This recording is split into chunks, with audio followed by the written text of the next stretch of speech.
एक साधारण सा चरवाहा गोपाल अपनी भेड़ों को लेकर एक शांत घाटी में रहता था। भीषण तूफानों और धूप की मार के बावजूद उसके चेहरे पर हमेशा एक शांत मुस्कान रहती। वह अपनी भेड़ों को प्रेम भरे गीत सुनाता, जिनकी मधुर धुन उन्हें हर तूफान में सहज बनाए रखती। उसका गांव सूखे की मार झेल रहा था। कुएं सूख चुके थे, खेत बंजर हो गए थे, गांव वाले हार मान चुके थे, पर गोपाल का विश्वास अडिग था।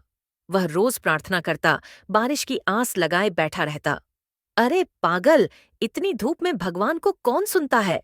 पड़ोसी उसका मजाक उड़ाते, पर गोपाल मुस्कुराता रहता। फिर एक रात आसमान से एक बूंद टपकी, साफ और ठंडी। गोपाल की आंखों में चमक आ गई। यह शुरुआत है, उसने गांव वालों को उत्साहित किया। धीरे धीरे बादल जमा हुए और अंततः मेघ फट पड़े।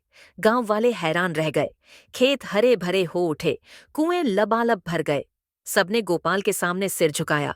उसकी अटूट आस्था ने हार को जीत में बदल दिया था। कहानी दूर दूर तक फैली।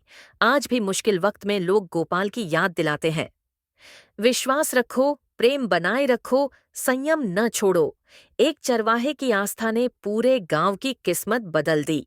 अच्छी अच्छी कार्टून कहानियों के लिए मेरा चैनल सब्सक्राइब करें।